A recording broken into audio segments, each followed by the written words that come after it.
दोस्तों नमस्कार। भारत की राजनीति का इतिहास रहा है। अदालतों के फैसले राजनीतिक सत्ताओं की नींव को हिला डालते हैं और एक बार फिर सुप्रीम कोर्ट से एक ऐसा फैसला निकल कर आया है जो मौजूदा मोदी सत्ता की नींव को अब हिला सकता है। याद कीजिए 1975 इंदिरा गांधी के खिलाफ इलाहाबाद हाईकोर्ट का फैसला। उस वक्त चुनाव के वक्त सत्ता का दुरुपयोग इंदिरा गांधी ने किया था और इलाहाबाद हाईकोर्ट ने इंदिरा गांधी के खिलाफ, जो तब प्रधानमंत्री थी, फैसला सुनाया था। उसके बाद ही इस देश पर इमरजेंसी थोप दी गई थी। मौजूदा वक्त में प्रधानमंत्री मोदी या उनके खिलाफ कोई फैसला नहीं है, बल्कि 2019 के लोकसभा चुनाव में राहुल गांधी द्वारा दिया गया एक भाषण का ऐसा टुकड़ा है जो सीधे तौर पर मोदी सरनेम लिए हुए नेताओं को कटघरे में खड़ा करता है। और जिन 3 नामों का जिक्र किया गया था उसमें ललित मोदी थे, नीरव मोदी थे और इंडिकेशन मौजूदा वक्त में प्रधानमंत्री नरेंद्र मोदी की तरफ था। लेकिन सुप्रीम कोर्ट ने आज सूरत कोर्ट के फैसले पर रोक लगा दी और यह कहते हुए रोक लगाई कि किसी भी फैसले को लेकर अधिकतम सजा क्यों दी जा रही है, इसको क्लैरिफाई करना चाहिए और इसको बताना चाहिए कि कोई ऐसी सजा जो कि किसी भी इस देश के ऐसे व्यक्ति को लेकर जो समाज के भीतर प्रभावी हो और जो पब्लिक स्पीच का हिस्सा हो, उसको लेकर अधिकतम सजा इस तौर पर दी गई, लगता है जैसे उनकी संसद सदस्यता चली जाए। और उस फैसले पर रोक जिस बहस के बाद लगाई गई और इस बहस में सरकार की तरफ से जो भी तर्क दिए गए या फिर राहुल गांधी की तरफ से उनके वकीलों ने जिन तर्कों को रखा, वह भी आज सुनने लायक स्थिति है। क्योंकि सरकार लगातार चाहती थी राहुल गांधी की सदस्यता रद्द रहे, वो पार्लियामेंट के भीतर ना आ पाए। और राहुल गांधी द्वारा संसद के भीतर दिया गया अपना आखिरी भाषण इस देश के भीतर के कॉरपोरेट जगत के सबसे बड़े मुखिया अडानी और प्रधानमंत्री मोदी के रिश्तों को लेकर था, जिस भाषण के एक बड़े हिस्से को हटा दिया गया।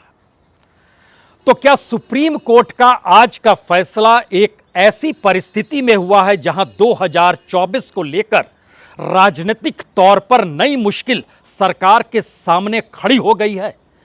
क्योंकि जो कुछ हो रहा था लगातार, खास तौर से अडानी कांड के बाद से इस देश के भीतर में, और जो फैसले सरकार ले रही थी उसमें सबसे बड़ा फैसला पहले राउंड में राहुल गांधी के भाषण को स्पॉन्ज करना था, यानी उन शब्दों को हटाना था। और दूसरा, राहुल गांधी को सजा उस मामले में दी गई जो 2019 से चला आ रहा था और 2023 में आकर वो फाइल खोली गई, सजा दी गई और उसके बाद एक झटके में सारी कार्रवाई होती चली गई कि राहुल गांधी 2024 का चुनाव ना लड़ सकें, वो अपराधी घोषित हो जाएं, संसद सदस्यता चली जाए, सरकारी बंगला ना रहे। ये सारी परिस्थिति की गई। तो क्या एक झटके में सुप्रीम कोर्ट ने एक ऐसा फैसला सुना दिया जो सरकार की पूरी रणनीति को धराशायी करता है?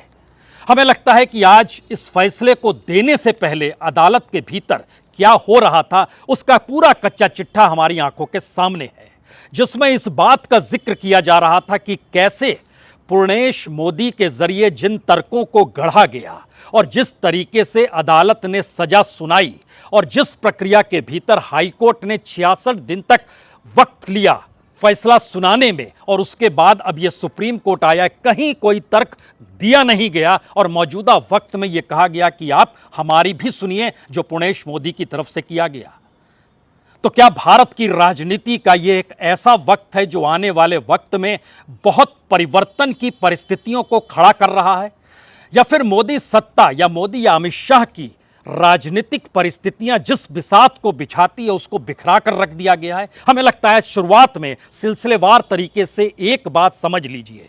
वह आखिरी कमेंट जब जस्टिस गवई फैसला देने वाले थे, उससे पहले पूर्णेश मोदी की तरफ से या कहें सरकार की तरफ से जो शख्स मौजूद थे, राम जेठमलानी साहब जो मौजूद थे, उन्होंने एक कमेंट किया। उन्होंने कहा कि लोक प्रहरी का सिर्फ एक वाक्य मैं इंगित करना चाहता हूं जिसे सिंघवी साहब ने नहीं पढ़ा, नहीं बताया। सिंघवी साहब राहुल गांधी की तरफ से मौजूद थे। उन्होंने क्या कहा ये आखिरी लाइन थी उनकी, यानी सरकार की तरफ से कही गई आखिरी लाइन।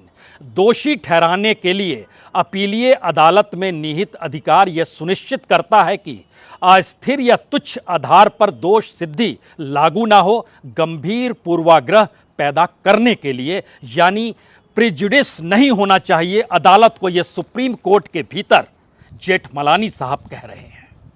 और उसके बाद जो फैसला आया उसने बहुत साफ तौर पर कहा कि राहुल गांधी को कहीं ना कहीं पब्लिक स्पीच में समझना चाहिए और यह भी देखना चाहिए कि वो क्या कह रहे हैं। हालांकि उससे पहले की पूरी बहस में वो तमाम कच्चे चिट्ठे खुलते चले गए, जिसमें सरकार ने किस तरीके से, किस प्रक्रिया के तहत और पूर्णेश मोदी का केस किस तरीके से उभर कर आया, वो सब कुछ खुल गया आज।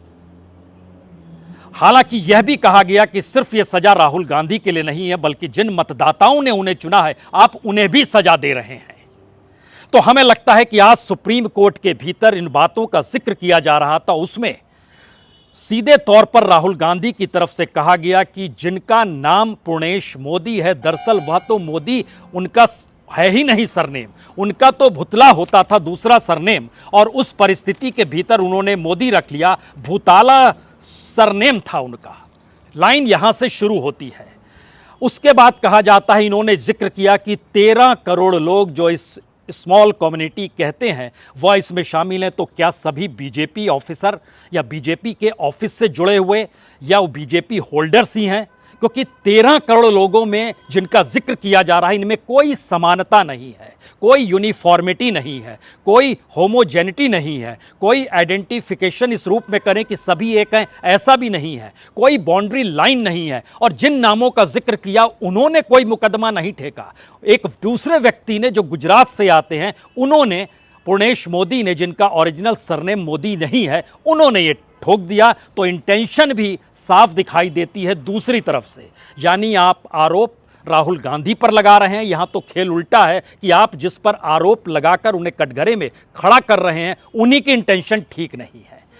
और इसमें बहुत साफ तौर पर जिक्र किया गया, जो 499 आईपीसी है, इसका जो एक्सप्लेनेशन नंबर 4 है, उसमें कहा गया कोई भी आरोप किसी व्यक्ति की प्रतिष्ठा को नुकसान पहुंचाने के लिए निर्धारित नहीं है, जब तक यह किसी व्यक्ति के नैतिक या बौद्धिक चरित्र को कम नहीं करता हो, यानी मॉरल और इंटेलेक्चुअल कैरेक्टर को कम ना करता हो, तो इसका कोई मतलब ही नहीं है। और जिन शब्द का इस्तेमाल किया गया, मॉरल ट्रूपेटोइड, वह भी यहां पर कहीं फिट नहीं बैठता है। तो ऐसे आरोप क्यों लगाए गए? क्या अदालत ने यूं ही आरोप लिख दिए या पहले से लिखे हुए थे? क्योंकि जब आपराधिक इतिहास का जिक्र हुआ तो सुप्रीम कोर्ट में आज इसको लेकर भी चर्चा हुई कि जो अदालत का फैसला था सूरत की अदालत में, जिसमें 9 या 11 केसेस का जिक्र किया गया था कि इनका यह आपराधिक इतिहास है, तो उन केसेस को भी सुप्रीम कोर्ट देख ले, परख ले। ये सारे केस बीजेपी कार्यकर्ताओं द्वारा किए गए हैं, यानी किसी को कोई सजा इस दौर में इस माध्यम से नहीं हुई, कोई फैसला नहीं आया, लेकिन राहुल गांधी पर फैसला देने के लिए अदालत ने इसे आधार बना लिया। इसके मतलब क्या है? 15 मिनट का वक्त दिया गया था राहुल गांधी के वकील को, 15 मिनट का वक्त दिया गया था सरकार के वकील को, और जो राहुल के वकील थे उन्होंने कहा कि जो 13 करोड़ लोगों में से सभी पीड़ित लोग भाजपा विधायक या फिर उनसे जुड़े कार्यकर्ता ही हैं, और जिस नैतिक अधमता क्यों और कैसे किस बात पर निर्णय लिया गया है उससे कोई निष्कर्ष ही नहीं निकलता, और सिर्फ एक निष्कर्ष निकाला गया कि राहुल गांधी को सजा दे दी जाए। क्या ऐसी परिस्थिति थी? हालांकि अपने तौर पर सुप्रीम कोर्ट ने बहुत साफ तौर पर कहा कि वाकई कोई निष्कर्ष नहीं निकलता है कि आप कैसे निर्णय ले रहे हैं नैतिक तौर पर, या ऐसे सजा को क्यों सुना रहे हैं। इस पर वकील के जरिए और भी कई तर्क गढ़े गए, जिसमें बहुत साफ था कि दरअसल यह गंभीर मामला है, असाधारण मामला है, क्योंकि किसी भी व्यक्ति को अयोग्यता का जब सामना करना पड़ता है तो उसके बाद उस परिस्थिति में अदालत भी सक्रिय होती है। लेकिन राहुल के वकील ने जानकारी दी कि 66 दिनों तक आदेश को सुरक्षित रखा गया, और इन आदेश को सुरक्षित इसलिए रखा गया कि किसी नए सबूत की खोज हो रही थी, और कोई सबूत नहीं मिला तो एक व्यक्ति कहीं से निकल कर आया। और इस बीच में यह भी जानकारी आई, जो शायद इससे पहले जानकारी नहीं आई थी, सुप्रीम कोर्ट में यह जानकारी आई कि शिकायतकर्ता ने अखबार की एक कटिंग देखी थी और एक व्हाट्सएप उनके पास आया था, और उसी को आधार बनाकर उन्होंने ये केस कर दिया। यह कहा गया राहुल के वकील की तरफ से, जिसके काउंटर में तर्क दिए गए। लेकिन बावजूद इसके शिकायतकर्ता उसके बाद हाईकोर्ट जाता है और मुकदमे पर रोक भी लगाता है अधिक सबूत पाने के लिए, जिससे वो खाली इस दौर में करवा लेता और 1 महीने बाद सजा दी जाती है, क्योंकि कोई सबूत इस रूप में नहीं मिलता है। एक व्यक्ति मिलता है, उसका नाम है गणेश, और वो कई वर्षों के बाद या कई महीनों के बाद उसका आविष्कार हो जाता है। यानी इस केस के भीतर के जो खोखलेपन थे वह एक एक करके सुप्रीम कोर्ट के सामने उभरते चले जा रहे थे। और उस दौर में जो परिस्थिति इस दौर में जस्टिस गवई की थी, वह लगातार सवाल कर रहे थे कि हम क्या यह भी कहें कि वो कार्यकर्ता नहीं बल्कि महत्वपूर्ण पदाधिकारी थे। और जिस गणेश का जिक्र कर रहे हैं वह तो महत्वपूर्ण पदाधिकारी था, और 21 महीनों के बाद वो आता है और वो इच्छुक व्यक्ति बन जाता है। ये कौन सी परिस्थिति है? लेकिन इसके काउंटर में जो वकील पूर्णेश मोदी के थे वो कहते हैं जी नहीं, ढेर सारे सबूत, और उसमें जो गणेश याजी का नाम है उसने तो आवेदन का दिया था, इलेक्शन कमीशन का टेप दिखाया गया, उन्होंने कहा कि उन्होंने इसे देखा है। और उसके बाद जिरह के दौरान सुप्रीम कोर्ट ने कहा, उन्होंने यह भी कही बात कही कि कई जगह तो वो वाक्य ही नहीं है जिन वाक्य का जिक्र उन्होंने किया है। तो क्या ये सब कुछ घालमेल की परिस्थिति थी? तो वकील की तरफ से कहा गया, जो पूर्णेश मोदी के थे, जी 50 मिनट का ये पूरा का पूरा रिकॉर्ड था और कैमरा भी था, उस समय जो रिपोर्टर था वो भी मौजूद था, या सारे लोग जो मौजूद थे वहां पर उन्होंने सुना है। तो ऐसे में ये छोटा सा एक सवाल, जो सब चोरों के नाम, जो राहुल गांधी कहते हैं कि सब चोरों के नाम मोदी मोदी मोदी कैसे हैं, ललित मोदी, नीरव मोदी, और थोड़ा ढूंढेंगे तो सारे मोदी ही निकल कर आ जाएंगे, तो क्या इसको इंटेंशन ना माना जाए, डिफेम करने वाला? सुप्रीम कोर्ट इसमें बहुत साफ कहता है कि देखिए, पॉलिटिशियन को याद रखना चाहिए, या पॉलिटिशियन को क्या याद रहता है उसने पिछले भाषण में क्या कहा। तो पूर्णेश मोदी के वकील कहते हैं कि ऐसा है कि जब आरोप लग जाते हैं और जब ट्रायल होता है तब उसे याद आ जाता है, यानी सामान्य तौर पर पॉलिटिशियन को पता नहीं होता है। तो कितने मौके पर कितने पॉलिटिशियन किस तरीके से अपने भाषणों को देते हैं, और उस भाषण के एक लाइन को बेस बनाकर, और वह भी अधिकतम सजा अदालत ने क्यों दी यह तो बताए। और अदालत की तरफ से खामोशी बरती गई, फुसफुसाहट हुई जो पूर्णेश मोदी के वकीलों की टीम थी, लेकिन कोई जवाब नहीं दे पाया कि मैक्सिमम सजा क्यों दी गई। और यही वो आधार धीरे धीरे मजबूत होता चला जा रहा था। और सुप्रीम कोर्ट ने कहा कि क्या निर्वाचन क्षेत्र के जो प्रतिनिधित्व का ना होना, क्या यह एक प्रासंगिक कारक नहीं है कि इसको आप तुरंत नियुक्ति कीजिए वहां पर?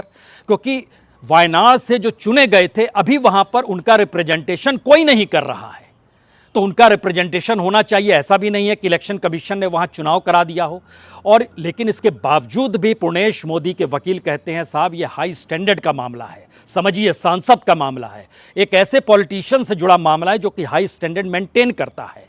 तब इस पर सुप्रीम कोर्ट को कहना पड़ा कि जो आप हाई स्टैंडर्ड के राजनेताओं के बारे में जो फैसले के जिक्र आप कर रहे हैं, तो 125 पृष्ठ का एक फैसला आया था हाई स्टैंडर्ड पॉलिटिशियंस को लेकर, आपको उसको पढ़ना चाहिए।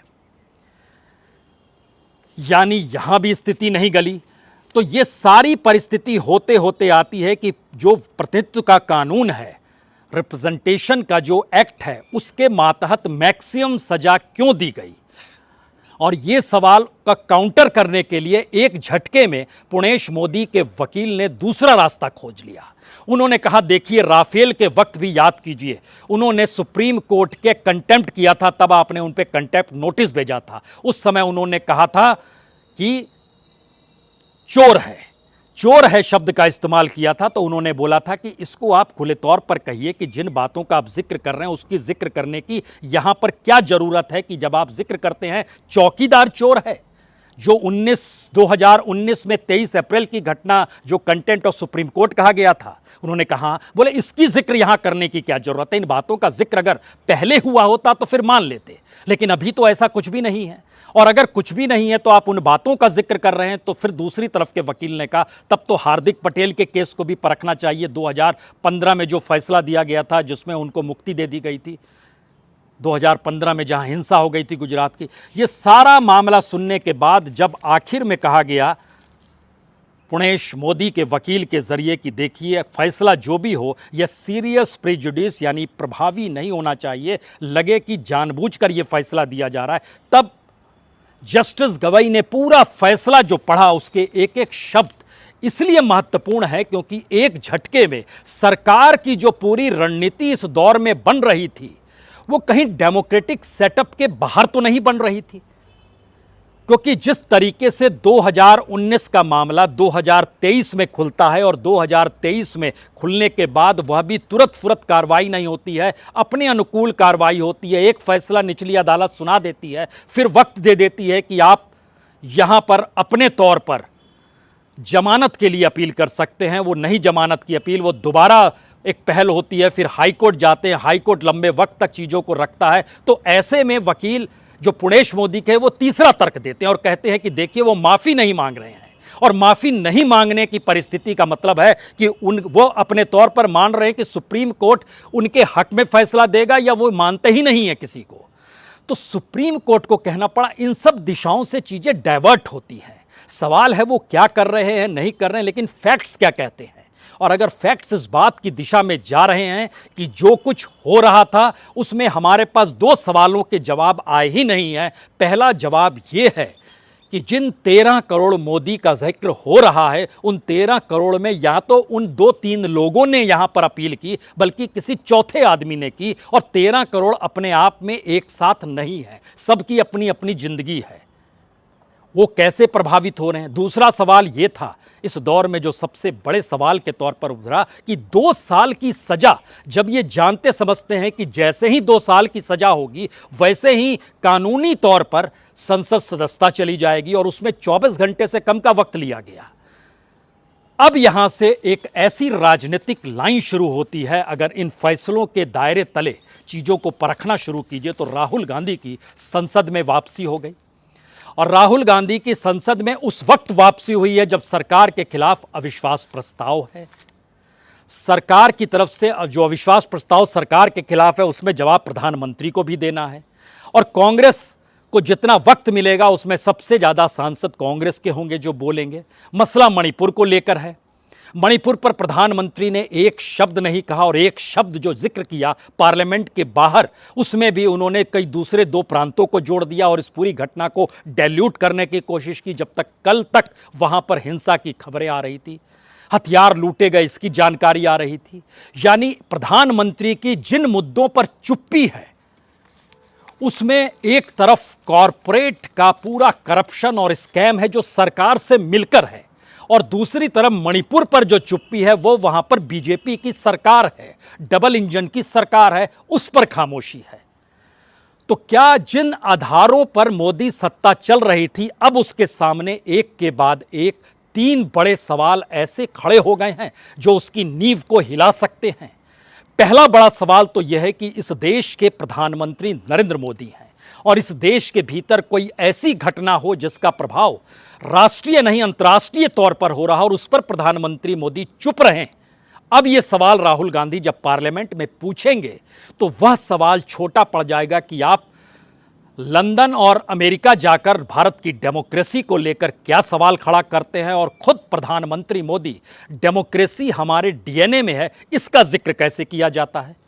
क्योंकि मणिपुर का सवाल और हिडेनबर्ग रिपोर्ट के बाद अडानी कांड, दोनों का प्रभाव अंतर्राष्ट्रीय तौर पर पड़ा है, और इन दोनों पे प्रधानमंत्री मोदी ने चुप्पी बरती है। तो पार्लियामेंट एक झटके में ज्यादा करंट के साथ आपको अब नजर आने वाला है क्योंकि राहुल गांधी की वापसी हो गई। दूसरा सवाल, इस दौर में सरकार ने जो भी पिलर्स अपनी जीत के लिए बनाए हैं उसमें वो पूरी की पूरी छवि प्रधानमंत्री की छवि के इर्द गिर्द ही घुमड़ती है, और एक झटके में मोदी सरनेम को लेकर जो व्याख्या निचली अदालत ने की और जो सुप्रीम कोर्ट ने की, उन दोनों के भीतर इतना बड़ा गैप है कि उसके दायरे में अगर निचली अदालत के फैसले और संविधान की व्याख्या करते हुए सुप्रीम कोर्ट को खड़ा किया जाए और बीच में प्रधानमंत्री पद को रखा जाए, जिनके नाम को लेकर यह पूरा का पूरा केस शुरू हुआ था, तो एक झटके में लगेगा क्या सही में न्यायपालिका की प्रक्रिया को इस दौर में कहीं सत्ता अपने अनुकूल बनाने में तो नहीं लगी थी,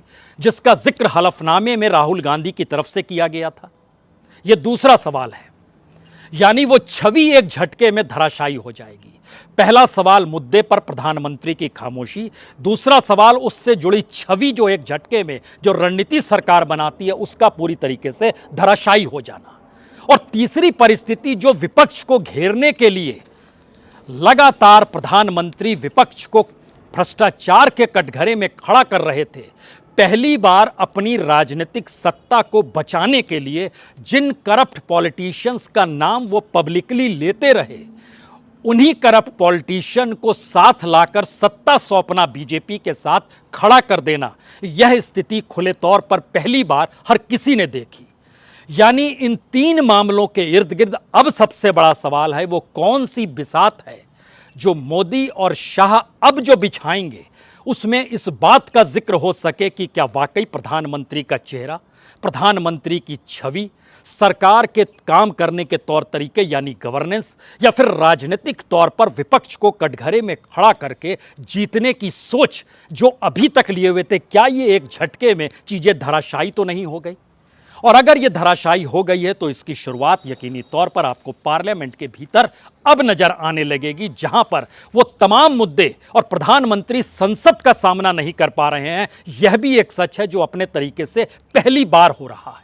मानसून सत्र के भीतर प्रधानमंत्री की मौजूदगी पार्लियामेंट से 10 कदम की दूरी पर एनेक्सी में जरूर होती है, जहां वो अपने सांसदों के साथ बैठते हैं और पार्लियामेंट्री बैठक में उन्हें बतलाते हैं किस तरीके से इंडिया का मतलब इंडियन मुजाहिदीन है, किस तरीके से इंडिया का मतलब इस दौर में कैसे पीएफआई हो गया है, आतंकवादी संगठनों का जिक्र करना या ईस्ट इंडिया कंपनी का जिक्र करना, ये तमाम तर्क वो बाहर देते हैं। यानी राजनीतिक तौर पर मोदी सत्ता कितनी हिली हुई है। और उसके बाद सुप्रीम कोर्ट का यह फैसला कि राहुल गांधी पर जो 2 साल की सजा सुनाई गई यह कहीं से जायज नहीं है, और इसको क्यों सुनाया गया इसको बता पाने की स्थिति में सूरत की अदालत नहीं, उनके वकील नहीं, सरकार नहीं, हाईकोर्ट ने भी इस सवाल को नहीं उठाया। इससे ज्यादा बेहतरीन स्थिति शायद भारतीय राजनीति के भीतर 2024 के चुनाव से पहले हो नहीं सकती है, जहां राजनीतिक तौर पर सत्ता कहां पर अपना परचम आसमान तले लहरा रही थी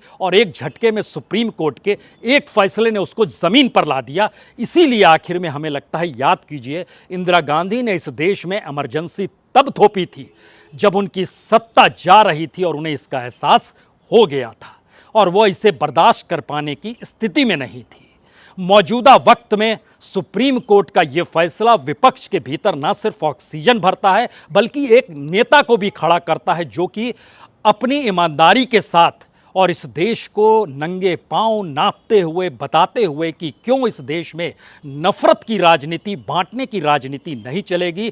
करप्शन की परिस्थिति सरकार के साथ खड़ी है और समूची गवर्नेंस की बिसात जो है इस वक्त में वह विपक्ष से हाथों मात ना मिल जाए, इसी को लेकर बिछाई जा रही है और उसके दायरे में तमाम संस्थान आकर खड़े हैं। आज का फैसला एक लाइन में कहे तो भारतीय राजनीति के भीतर एक ऐसी लकीर को खींच गया है जो आने वाले वक्त में किसी भी राजनीतिक सत्ता की तानाशाही पर रोक लगाने के लिए काफ़ी है। बहुत बहुत शुक्रिया, बहुत बहुत शुक्रिया।